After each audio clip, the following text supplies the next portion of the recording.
हार्दिक नमस्कार सहित स्मरण गर्न चाहन्छु।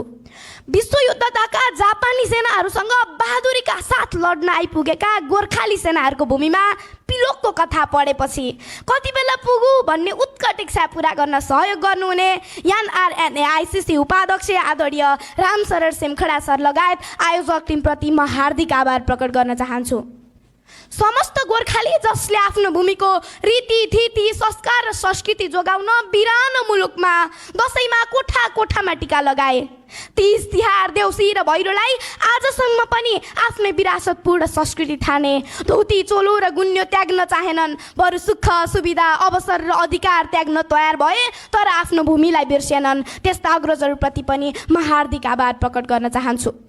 ब्रिटिश साम्राज्यले विश्व विजयको माहौल बनाइदिइरहँदा अरिङ्गालका गोलामा गुलेली हानेर पहाडका भित्ताहरूसँग ढुङ्गा लडाएर अझ भनौँ लाठी र मुङ्ग्रो लिएर बन्दुकसँग लड्न निस्केका ती बहादुर गोर्खालीहरूको पहिचान बोकेको मुलुकबाट पछिल्लो समयमा ब्रिटिस सेनालाई नमिठो हार चखाएर विजयको उल्लास मनाएको जितगढी युद्धको स्मरण गर्दै विश्वव्यापी रूपमा छरिनुभएका नेपाली मन तन र भावनाहरूप्रति पनि म हार्दिक आभार प्रकट गर्दै सदैव भलाइ र सफलताको हार्दिक शुभकामना व्यक्त गर्न चाहन्छु। मैले नेपाल बाहिरको नेपाल भन्ने शब्द सुनेको छु जुन मलाई खुब मनपर्छ। आकाश खुल्ला छ, स्वतन्त्र पंक्षी बनेर आज मानिस दुनियाँको जुनसुकै कुनामा जान मिल्ने सामर्थ्य थपिँदैछ। नेपालबाट पनि बौद्धिक क्षेत्रमा जानुभएका थुप्रै अग्रजहरूले सेन्टर अफ एक्सिलेन्समा प्रतिनिधित्व र नेतृत्व गर्दै हुनुहुन्छ। विशिष्ट पहिचान कायम गर्न सफल हुनुभएको छ। त्यहाँबाट सिकेका ज्ञान सिप धारणा योजना र प्रविधि नेपाली समाजको हितमा कसरी पुर्याउने भन्ने कोणबाट सोच्न जरुरी छ।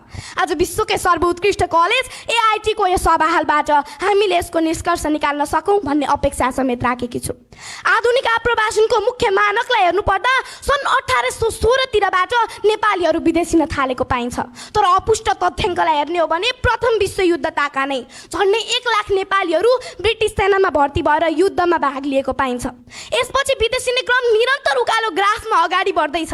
पिडी कुर्दै गरेकी आमाको झरेको दाँतभित्रको खित्त आँसु खोज्नको लागि, बाको उद्रिएको कमेजमा नयाँ टालो फेर्नको लागि र भर्खर बिहे गरेर भित्राएकी जीवन सङ्गिनीको न्यानो स्पर्शलाई एक्लै छाडेर आफ्नै क्यानभासमा सिसा कलमको चित्र बनेर 7 समुद्र पारी पुगेका ती नौजवानहरू मात्र होइन, घरमा बाआमाले पालेको लैनो भैँसी बेचेर साउसँग ऋण गरेर उच्च शिक्षाको महत्त्वाकांक्षा बोकेर 7 समुद्र पारी पुगेका ती नौजवानहरूले बगाएको पसिना र रेमिट्यान्सका कारण आज मेरो मुलुकको अर्थतन्त्र चल्दैछ।